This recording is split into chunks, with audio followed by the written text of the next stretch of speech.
Greetings, everyone. Pete Pardo here from Sea of Tranquility. Welcome to another edition of Monday Night Must See TV with the Hudson Valley Squares. We've got in the house today Butch Jones, Ryan Scow, Chris Allo, and Steve Keeler. Greetings, my friends. How are you? How's everybody doing? I'm doing good. How you doing? Yeah, good. Pete. Doing pretty good. Hanging in there. I think everybody had kind of a rough day today. So, let's have a few laughs, talk some music. Tonight's topic is all about like dream concert lineup. So I've asked everybody to give some thought on what like the ultimate triple bill they would love to see. It could be from any era, any genre of music, but 3 bands that you would love to see sharing the stage in one specific evening. And I'm going to have Steve go first. We're going to go Steve, Ryan, Chris, Butch, and then myself. So Mr. Keeler from Rock Fantasy, kick us off with your dream lineup. Let's see what you got. I don't know if I guess it's my dream lineup. I was just trying to think of bands that I really never got to see, at least in their prime. And so I'm going back into the 70s with this. I'm kind of picking around 1973 era. I'm going to go with Led Zeppelin because I never got to see Zeppelin ever. Never, I got seen Zeppelin cover bands and that's it. So, for Zeppelin in that year around then would be supporting like Houses of the Holy. And I guess there's no particular order because I don't know if they'd be headlining this because I'm going to go with Pink Floyd also because I never got to see Pink Floyd. I did get to see them on Division Bell, but I never got to see them in their prime. So it'd be great if they were kind of supporting Dark Side of the Moon. And another band I never got to see in their prime, who I did see a couple times, were Emerson, Lake and Palmer. So I'm really going old school tonight with this. And I'd like them to be supporting maybe Brain Salad Surgery. If it was after November in 73, that could happen. So Zeppelin, I think Floyd might be the headliner in this. So it'd be, well, it's your dream, right? So it's whatever you want. Whatever you want, Steve. Pink Floyd's going to be headlining over Zepp then? Wow. Zepp was like the biggest band on the planet in 1973. It's close, right? Yeah, it'd be tough. Not in Steve's dream. In Steve's world, that's not true. the case. Steve's world or not. It's a support band, and I guess I could sneak in a 4th band. Some band named Black Sabbath could go out and do the warm-up. So I'll have a 4-way bill for my deal. Nice. Steve, I got a question. Question me. What venue is that going to be at? Because I didn't think about that. Venue makes a big difference. It's got to be at the right place. I guess, I mean, if we could go Madison Square Garden, or we could go to a really lovely amphitheater and we can all sit out on the grass and really relax because it's Pink Floyd and it's ELP and you don't really be crunched in and uptight. Talking the theater at Madison Square Garden or like the Garden? No, it ain't going to be in the theater. It'll be, I mean, that bill 20,000 strong, man. 20,000. Well, if we're putting it in the arena, I want to have a row of, in the top 5 seats in the front. I don't want to be in the nosebleeds like I would have when I was in the 70s. I was going to say, you're going to be up. If it's your dream, you're going to be right up again. You're going to be right up front. My dream. Best seats in the house. So Steve, in your scenario here, does ELP and like Floyd or Zeppelin get into some kind of fight, just like what happened between ELP and Deep Purple and California Jam? Right, that's a good Neither point. one wanted to follow the other one. I never really put my mind to anyone having a fight. I was just thinking about the music, but I kind of forgot that happened. So Deep Purple and ELP had a skirmish that day. The managements were like at odds all day long because neither one wanted to be the band to go on first. They both wanted to headline. And that's why Sabbath was like, we're out of this. You guys fight it out. We don't care. We'll go on early.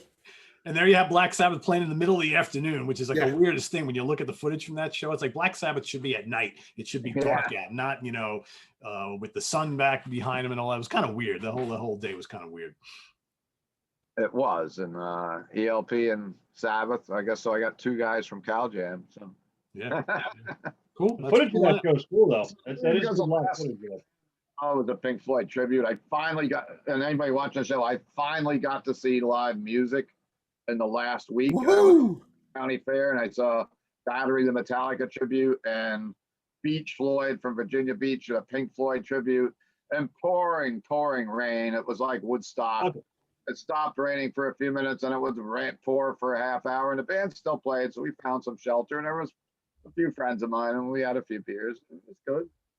I gotta say, Beach Floyd is a terrible name. Yeah, what's It is. what's the beach mean? I don't get that. Brian Wilson got to say about Love that? Beach. I mean, is that you want to bring back memories of Love Beach? I mean, I would think you want to stay away from that. I guess all I can figure out is they're from Virginia Beach, and it's just Yeah. when you first look at it, you're trying to figure what are they doing, like Beach Boys and Pink Floyd. Yeah, that's what I would have thought. That's what I would do The too. Beach Like, Boys the and Love machine- Beach the by machine is ELP, a- it's like weird, yeah. The Is Machine was a much better name for a Pink Floyd tribute. well, I was gonna say, is it? Or did they do Beach Floyd? Because there was that fairly popular British Floyd tribute band called Brit Floyd. Rick, is Maybe there like a that's Brit why. Floyd? That might be why they picked it. I did interview them. I didn't ask them where they got their name, but Just wondering. they were pretty happy that at least I stayed for I stayed for as long as I could. The lady that was running it said, or working there said, they got about 6 songs left, and it was pouring rain, and I was exhausted from working record store day, and I was like, I got to get home and get to bed. Right. Was this Saturday? Steve, this was on Saturday? Saturday night, yeah. Oh, it was raining like a motherfucker. Oh, it was nuts. Yeah. It was fucking. And it rained. I think it's rained every day at Orange County Fair so far. I think it didn't rain yesterday, but I was exhausted. Saturday was brutal. Yeah, that was some serious shit. Ah, Jeez. we're in a monsoon season here in the Northeast. Yeah, I hope yeah. we need to send some of this to the West Coast right Yeah, now. yeah. They need They it. really need it. Yep. Rain. Yep. For freaking real. All right, Ryan, what do you got for us? All right, so you know what? I settled on the bands early, but the order of the bands, I don't know. I couldn't make up my mind because any order makes sense to me. So for the venue, I wanted a 1,000 person or less, like not like a little tiny like bar, like a club, a decent sized place. So mine, I'm kind of going through. So I don't know if any of you guys have been there. Maybe Chris, you have, but there's a club in Chicago called Reggie's. Yes. Great place. Very cool Probably place. about the size to the Chance, but it's more open than the Chance, like in the immediate area. So that's like mentally. I've been to a lot of shows there. Great place. So in my mind, this is taking place at Reggie's. Anybody watching from Chicago, you know what I'm talking about. All right. So first band,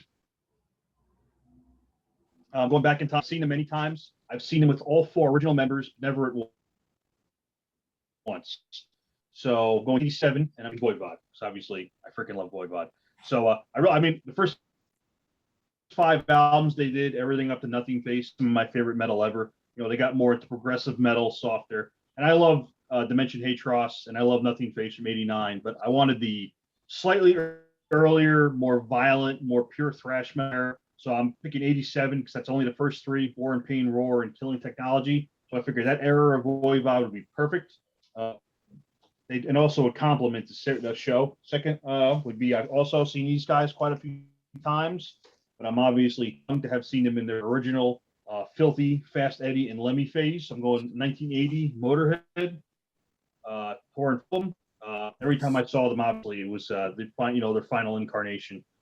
So many times with that, but never with the original, famous trio. And of course, I got to be obscure, pick an underground band. So the third band I'm picking is, I'm going to say, tied with Iron Maiden. This is my favorite live band I've ever seen out of every band, and that is from Australia. Destroyer 666. I already I got the knew. one with the OB script here. Nice. Yeah. So these guys, I actually saw these guys at Reggie's in 2016, and it was like a fucking nuclear explosion going off. The place was crazy. People were ripping each other's heads off, and yeah. So I go right up against the stage, beer getting poured on you, all that stuff. So no seats. If you want to sit down, go watch the fucking opera. No seats for my show. Everybody's standing up, having beer, having a good time, avoiding the mosh pit. That's what. Now, as far as if I had to pick a lineup, it's funny actually. You said you were talking about arguing who wants to go on last. Because when I saw Destroyer in 2016, and they played a festival, so it was like 7 or 8 bands in a row at Reggie's. They were supposed to go on last at like midnight or 1 a.m. And apparently they worked it out with the promoter. They're like, you know what? Fuck it. We want to get drunk. So we're going on like 3rd from last, just so we can get hammered. We don't have to go on last to stay sober. So they actually ended up playing earlier, which was good. I thought it was better that way. Crowd was still more awake. By 1 a.m., people are just, falling off the vine.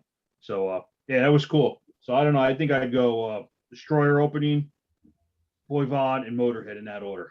Because Motorhead is probably the mellowest of those 3. So you can kind of like still watch, headbang, get into it, but no one's like, getting you in a headlock or any crazy shit like that. Nice. That would be my show. That would be an intense show, man. I would enjoy. I'd probably have to limp out of there. I tell you what, it'd be ears ringing, you know, a lot of bruises, but it would be a good night. Absolutely. All right, Chris, what do you got? Okay. All right. Yeah, I guess I did it right because I was like, well, Pete didn't give us a lot of direction on this one. So I'm like, am I allowed to like pick bands from different eras? And then I'm like, yeah, fuck it. I guess so. I'm like, it's the whole time space continuum. I'm like, I'm pulling a band from this year and a band from this year. And if that's not right, then I'm pulling a Catino. So fuck it. Multitude of madness is among us, dude. You can do whatever you want.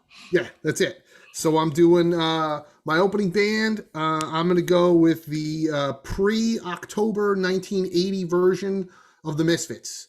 I've seen 7, I think, Misfits reunions, but I never saw them in their early incarnation when they were young and energetic. And you know, Doyle, it's always fun to see him play with the Misfits, but man, I would love to see Bobby Steele, who's a much better guitar player and can pull the songs off much better.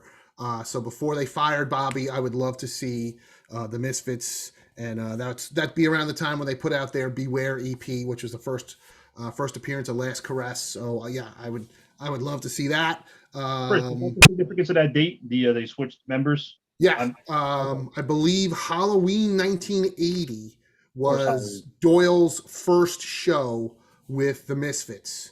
Okay. Like August, September-ish, they were recording the still technically unreleased record, the 12 Hits from Hell, and then they sacked Bobby in favor of Doyle, who looks amazing and still looks fucking ridiculously amazing. But, you know, his guitar playing leaves a little bit to be desired.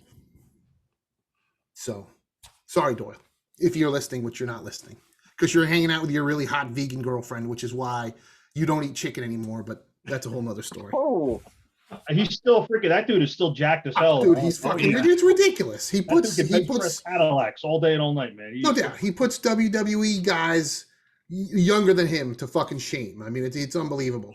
And I did. The first time I interviewed him, I asked him what he ate, and he told me he would eat sometimes he would eat dry toast and chicken, and that was it. And I was like, sometimes you would eat. He goes, yeah, lots of times. He's like, just don't eat. I was like, okay, all right. But then the chicken went out the window, I guess, when he hooked up with the chick from Arch Enemy. So, but listen, I'd give up chicken too for that. So, when he was in WCW. Yes, which was terrible. Let's not talk about that. They were wrestlers at one time, the Misfits. They were, yeah, which was pretty fucking bad. That was, you know, but hey, that was terrible. WCW sucked ass at the time, so. But they had a fake Gene Simmons wrestling too, Gene. That's true. They had a lot of stupid shit at that Dale time. Toberg. It's probably why they went out of business. And Alyssa was now singing for Powerwolf. She is? Well, Powerwolf put a new album out, and I thought it was all new stuff, but it's all different people singing their songs on their album. It's very that's what I gathered. So maybe I'm wrong about this. I thought it just came out, and I didn't get breaking news. You heard it here first. I may be completely wrong, and but I know I was hanging out at a friend's house swimming, and they said, "Oh, this is Matt Heafy singing a song with Powerwolf." I'm like, okay. Heafy. There it is. Okay. Matt Heafy. If Steve's giving fake news, send angry emails to Steve Keeler at rockfantasy.com. Don't send them to me. Yeah, don't send them to Pete.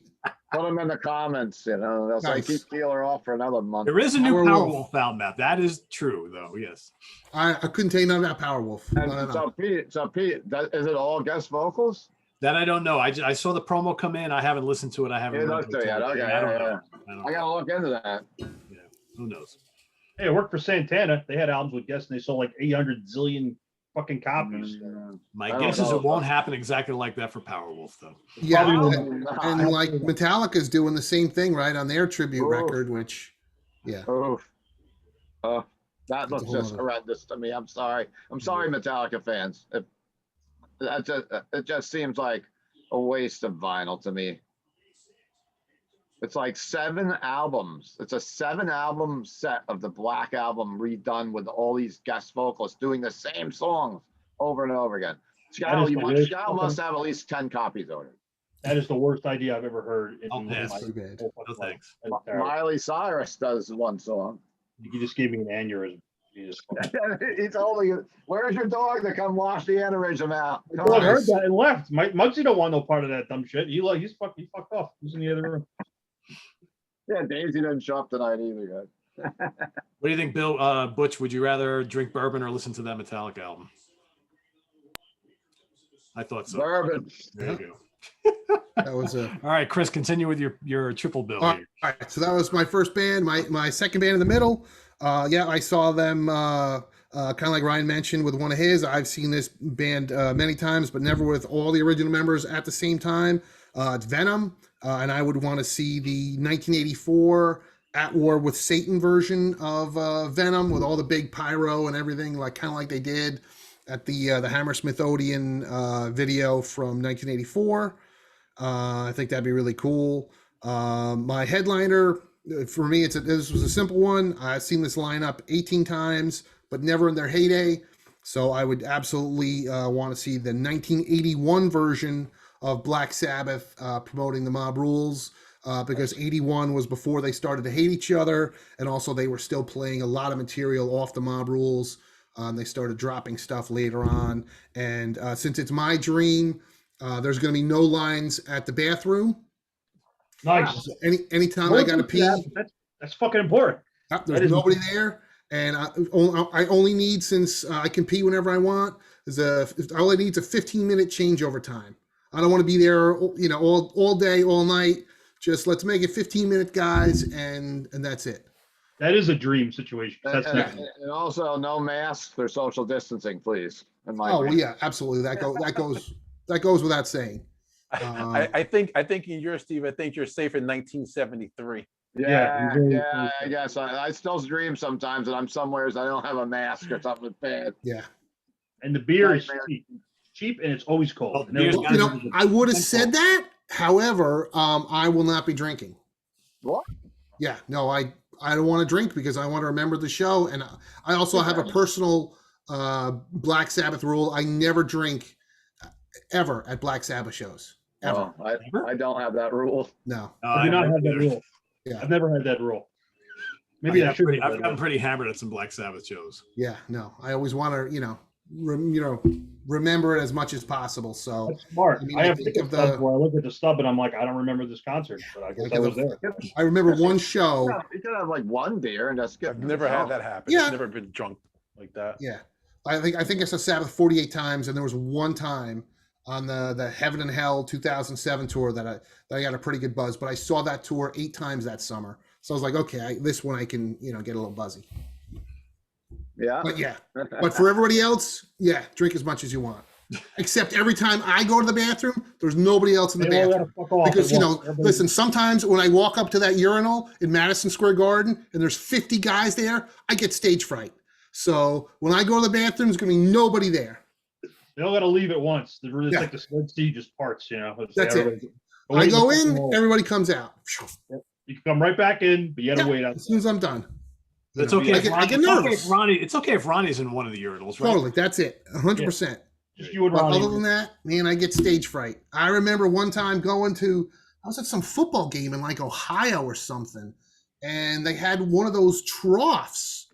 And it was like, I was in my 20s or whatever, and I had a couple beers in me, but it was literally, you walked up to a 20-foot bathtub, no dividers or nothing, and everybody just pulls their junk out and stands there and lets her rip.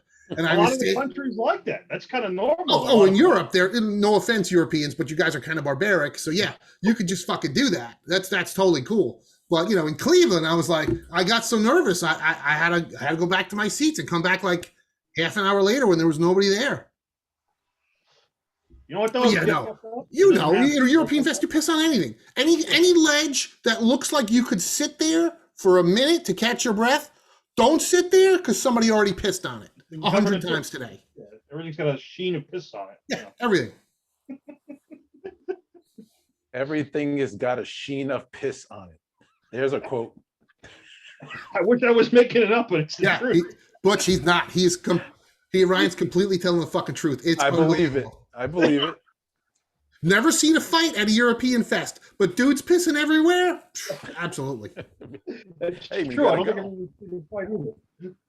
Oh, too funny.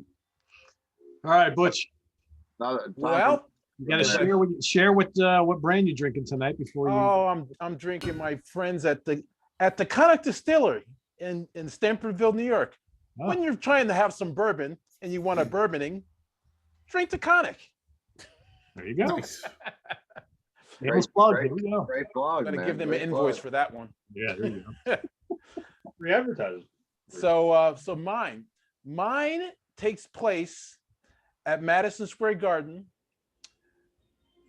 the most famous arena, Yes. May 1st, 1983, which happens to be my birthday.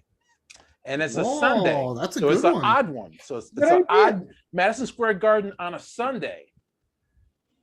I've said for a very, very, very long time, there is nobody alive that I would pay $100 to go see live at this stage of my life. Nobody. I would pay 10 times that for what I'm about to tell you right now. For May 1st night, Sunday, May 1st, 1983, Madison Square Garden.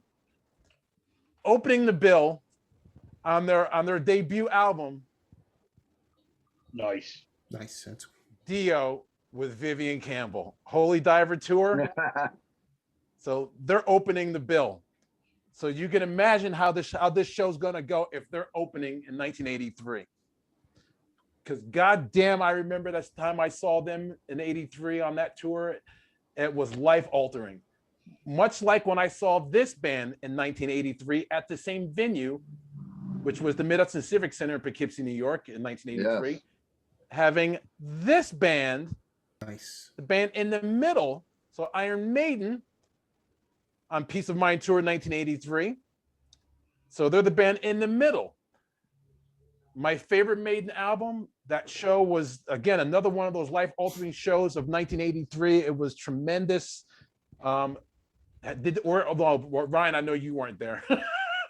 I was one. Yeah, shut the fuck up. Chris, how old were you? Were you able to go? No, I was 12. I didn't see Maiden till 87 when I was Okay, so you saw 14. later. But Pete and Steve, I'm sure you guys were there for that. Yep, I was there. That was tremendous. Yeah, that was. Yeah. And drinking game engaged. So 1983, the farewell tour for a band that I would give anything to have seen any one of the original lineup, but any version of quote unquote the original lineups. Their farewell tour, a tour that they never did in America. I was just going to ask you that, Butch, because I was just thinking that. Yeah, they never didn't come to come the here for States. this. And one of their best albums, too. This No, would that's- have been a tremendous way to finish up the career on arguably the greatest farewell album ever, especially for a band that knew that they were going out and recorded this as it was the last album.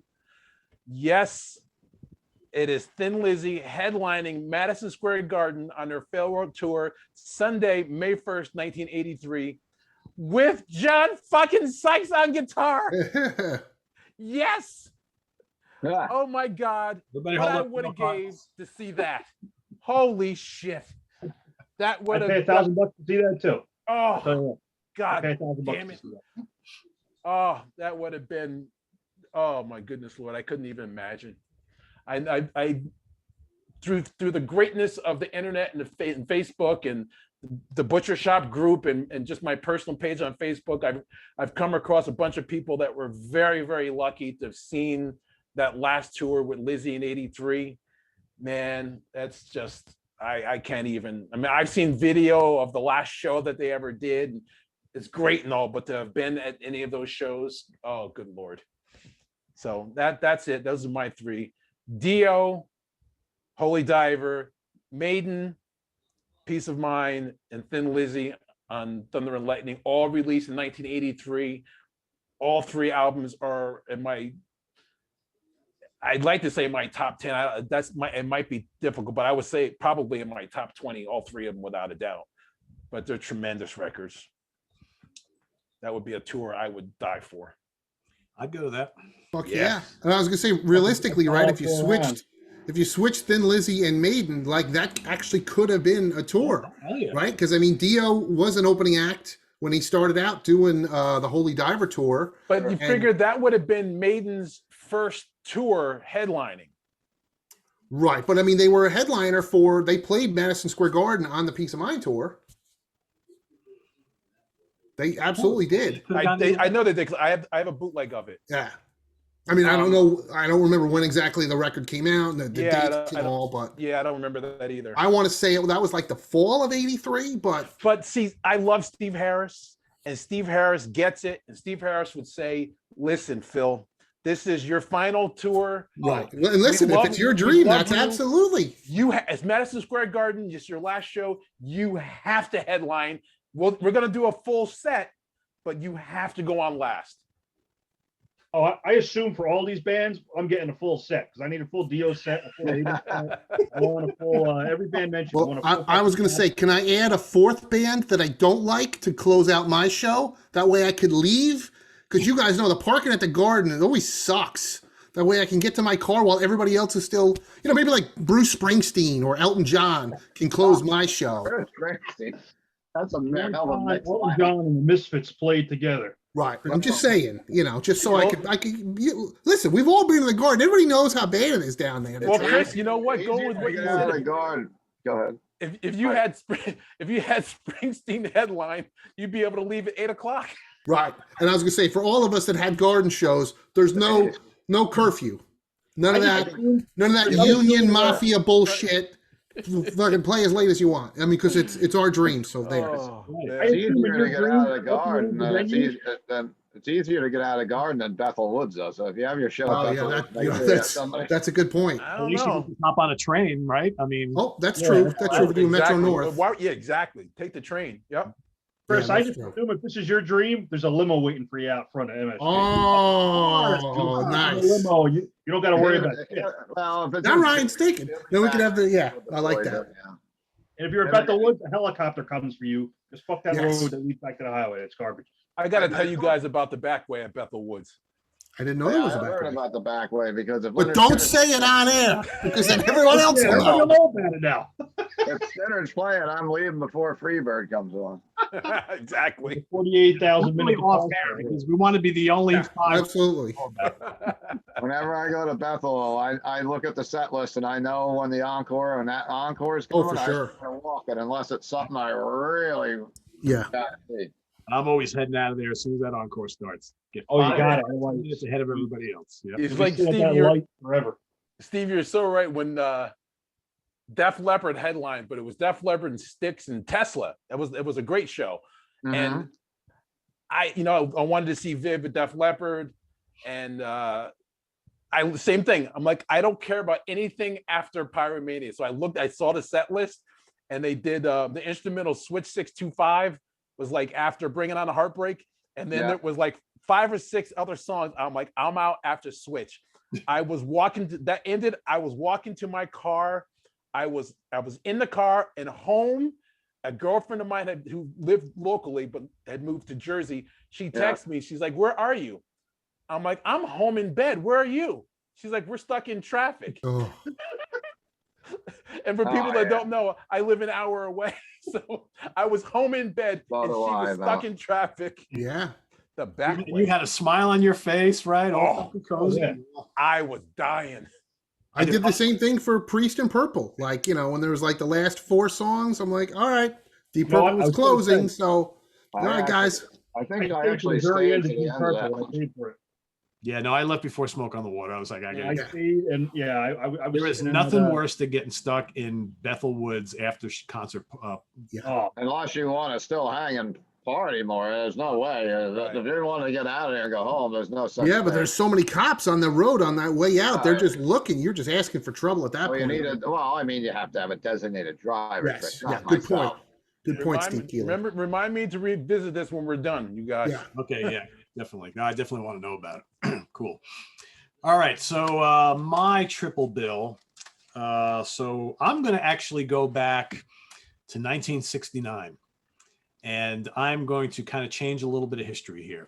So some of you might remember there was a pretty historic set of concerts right at the end of 1969 going into New Year's Eve and New Year's Day Uh-oh. at the Fillmore East, Uh-oh. New York City. Hopefully folks remember the headliner. We'll get to that in a second, but I've decided this is going to be Power Trio Concert of Doom here tonight. And all three of these acts were fairly new at the time. Oh, I know one of them. So Or two of them. the first band that's going to play this evening Oh, I think I know all three.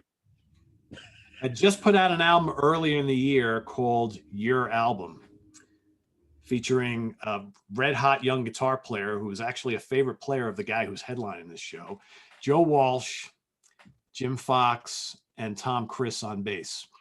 Okay, I'm wrong. The Okay. James Gang.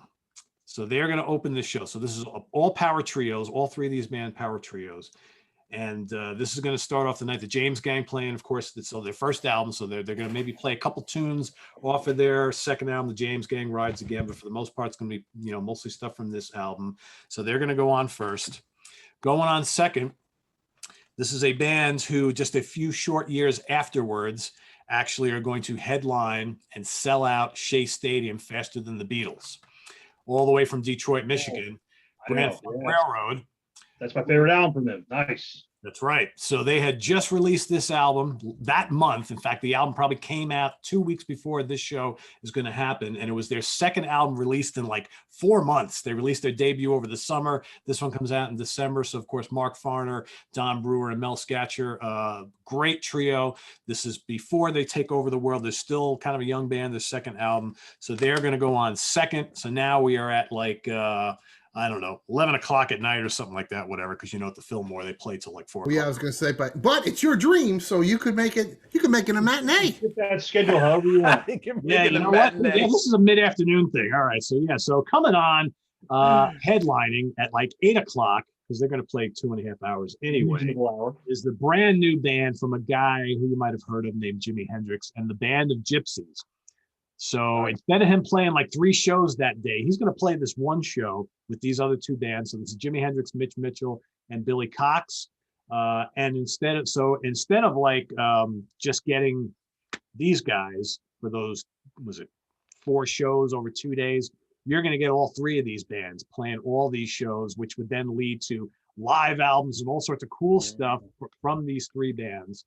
And that is my dream, because originally my original dream lineup, Dream Triple Bill, I was going to take the easy route out. I was going to go, I want to see Led Zeppelin, Black Sabbath, and Deep Purple on the same gig on the same date, which I thought would be really, really cool. But I thought that was a little kind of obvious for me. What year though?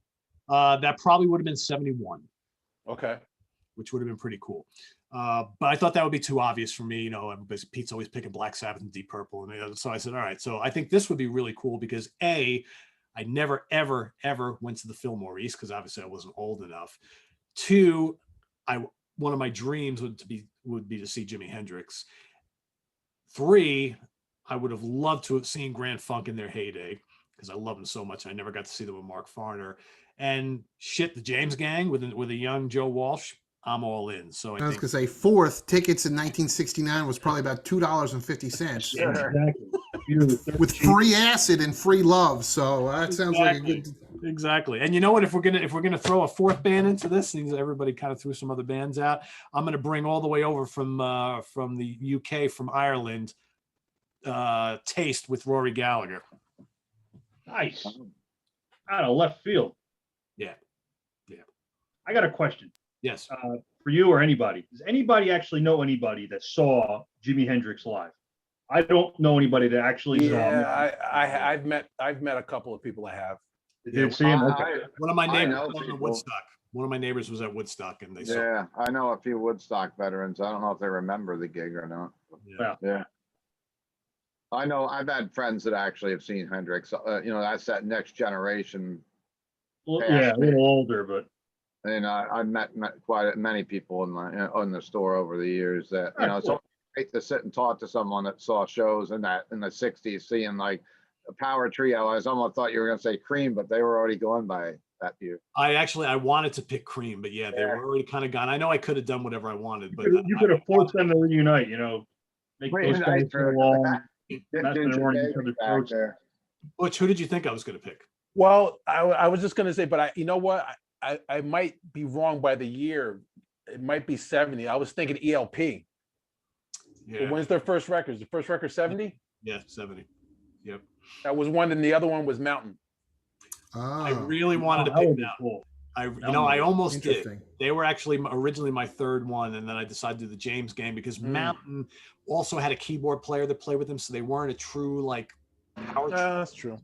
Yeah. But I wanted to pick them because but I thought the James gang would be pretty cool. So It could have been like Maiden or Sabbath and just hid the keyboard player behind like a fucking like a Wizard of Oz or some shit.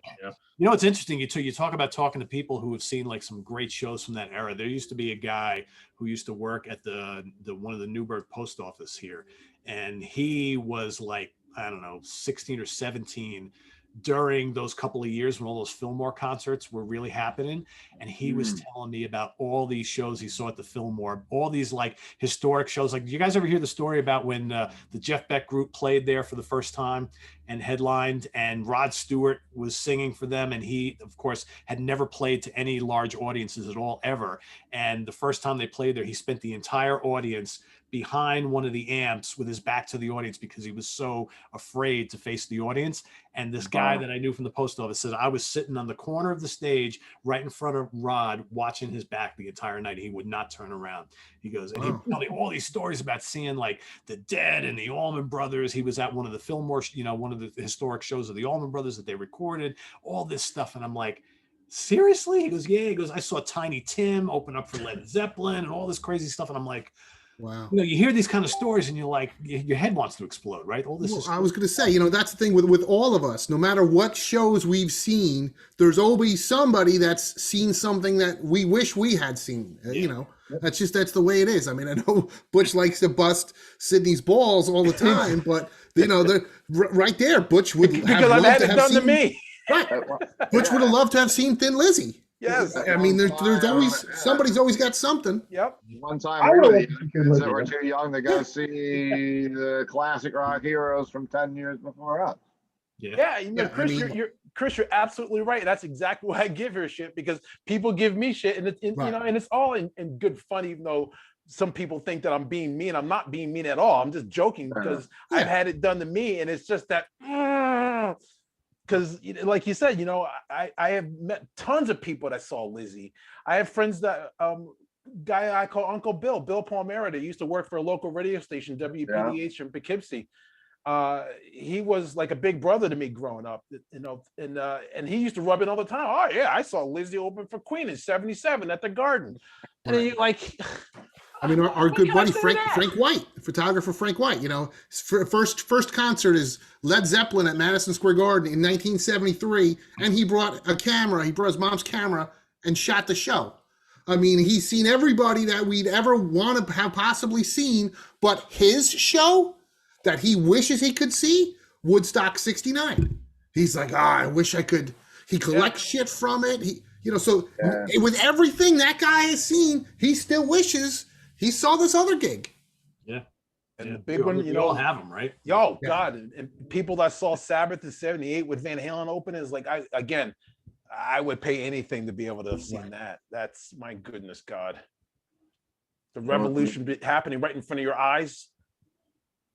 Yeah, when Butch was doing his dreams, and I had to be Thin Lizzy or had to be Van Halen was in one. I had a whole different year. I was cutting the grass today, and it hit me. I'm like, 83. I had a whole 1979, 78 thing together for it with Lizzie and Van Halen, and honestly, it was 78. I had Lizzie, Van Halen, and Rush. Ooh, that's not a bad one either. That's a good one. That's a good one. I like that one. I saw Rush in '79 on the same tour for Hemispheres, so I got to see them in the kimonos. But to see Rush in the kimonos, that was. Oh yeah, I was there. That's awesome. I think seeing Rush around that time, and maybe seeing Kiss in '76, I think would have been. Yeah. Too many. Cool. Well, as soon as I get that time machine, Pete Pardo. Yeah, I got to. Hey, that Keep time. working that. Get the I gotta DeLorean move, working. man. I just got to fire it up and go, right? I'm ready. I'm I'll take ready what to you go. got. I could fit a few of you. Keys, man. I'm ready to I'll, go I'll bring now. all the beer. Don't worry. Nice. Take Cool. me to All right. anything. So everybody watching down in the comments below, please put your dream triple bill, your dream concerts. Again, from any era, any bands, any venue. This is you. You're in charge. Put it together, and it'll be cool to see what everybody comes up with. So I want to thank the crew here once again. We'll be back, I believe, with everybody next week, including Jim Bocci and Mike Portnoy for our favorite albums of 1977. So Nice. that's coming up. Another tough year. A lot of great albums. Good A one. lot of great albums. I got a list like this. Yeah. there's a lot of good. So stay tuned for that. Visit us on the web at www.seatranquility.org. We're on Facebook. We're on Twitter. Of course, we're here on YouTube all the damn time. For Butch Jones, Ryan Scow, Chris Salas, Steve Keeler, I am Pete Pardo. See you next Monday, and stay tuned tomorrow for In the Prague Seat. See you then. Bye-bye.